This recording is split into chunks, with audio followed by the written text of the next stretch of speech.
Yo, it's your boy Marcus from More back from the video. Today we're going to be talking about some Call of Duty Champs. The biggest tournament in all of Call of Duty is Cod Champs every year. And man, this year certainly didn't disappoint. This was a great Champs season, especially for the CDL era. And it was great, right? I'm an Optic fan. It didn't work out for us. This isn't the final bracket. If you know, the last match was the actual championship, Optic versus FaZe. Optic lost 5-2. Man, crowd cheese, man. So I do want to cover this. I'm not going to include this in the video, like an actual video of it. Feel free to go look it up. You'll understand what I'm about to explain. Crowd cheese. So what crowd cheese is, when somebody is playing search and destroy, right? Everybody knows what search and destroy is, and the bomb has been planted, and it's like a 1v1, right? The guy is going to go pick up the bomb and try to defuse it, because you can just win by defusing the bomb. And you don't have to kill the other guy. But when someone does that in a live audience in front of thousands of fans of the other team, they're going to say that he's defusing, right? The other team's going to say, he's defusing. The whole crowd's loud. You know what I mean? There's a big roar. And when that happens, what do you do from there? Now, what happened was the Optic player checked it. The guy got off the bomb and just waited for him to peek. Or actually, he pushed him, and they kind of met in the doorway, and the FaZe guy killed the Optic guy. I don't remember who it was. I think it was Abuza or 04 shot Mercules. And man, the crowd cheese was bad. It was terrible. It was such a horrible moment. It was, I knew as soon as it was a 1v1 and he picked it up, I knew exactly what was going to happen. You know what I mean? Like, you ever just know? Because being an Optic fan, like, Optic's got the biggest fan base.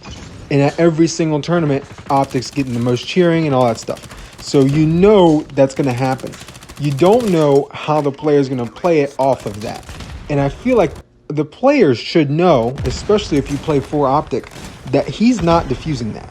Nobody in that environment at that level of Call of Duty, because they're at the highest level of Call of Duty, is just going to hop a defuse right then and there. They're not doing it, right? They're going to come and kill you, right? Especially when they're up 5-2 in round count. I think it was 5-2 in that S&D, or maybe 5-3 or 5-4. Whatever it was, they had the advantage. No, it might have been 5-5.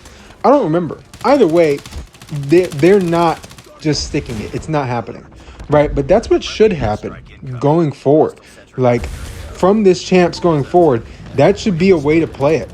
Like, because now, as an Optic fan, Optic players are going to be living this moment again at this specific Champs, and they're going to be like, next time, I'm not checking it, right?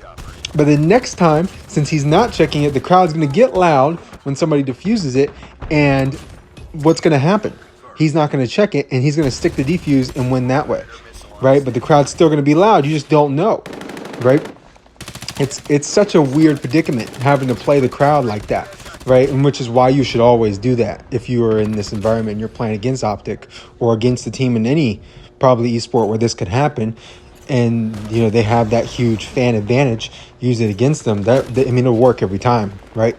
And in times where it doesn't work, it'll work for the opposite way, right? It'll work for just sticking the defuse. They're going to be loud. They're going to roar. That guy's not going to check it because he knows that you just fake hopped it, or he's thinking you fake hopped it, and you're just waiting for him to peek or chow or whatever. So that was a very interesting ending, the crowd cheese moment there at the end. The whole series, it was close. It was a close 5-2. It was not like they got blown out in every map that they lost. Like, it was close. I think the overloads were like 4-3 both times, and the hard points were pretty close. And the searches were close. I think there were 2 round 11s. So, yeah, it was a very close series. It just seemed like Optic wasn't decisive in their search and destroys. They should have won a couple of those, and it should have been a different series overall. But they just simply, it was like they had a hard time making decisions and doing things on the map just without thinking about it. It was like they stopped to think, what do we do now? You know what I mean? So, and a couple of trolls. Oh my God. That 4v2 on the Den search and destroy, absolute troll job. I don't know what they were doing.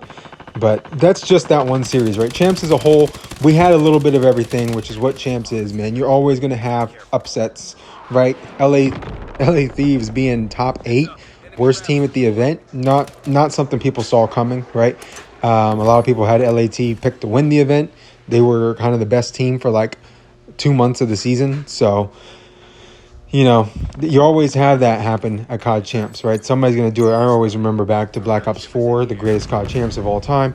Gen G just completely fell apart, right? And they were supposed to be a top 3 team all year, and then they fell apart at the biggest event of the season.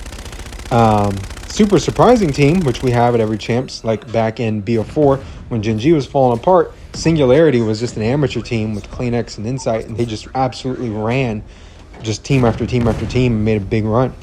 Right, this year we had the Riyadh Falcons making it to top 3, which is crazy, right? Losers bracket finals is Riyadh versus Optic. Not something you would have saw coming into this. It was just they haven't been a good team, and they just come in. Aluka, his very first event of his career, and he's just frying. So it was an awesome event. Riyadh, shout out to them. I mean, they definitely looked very good. Interested to see how they'll perform at EWC if they can keep this honeymoon going.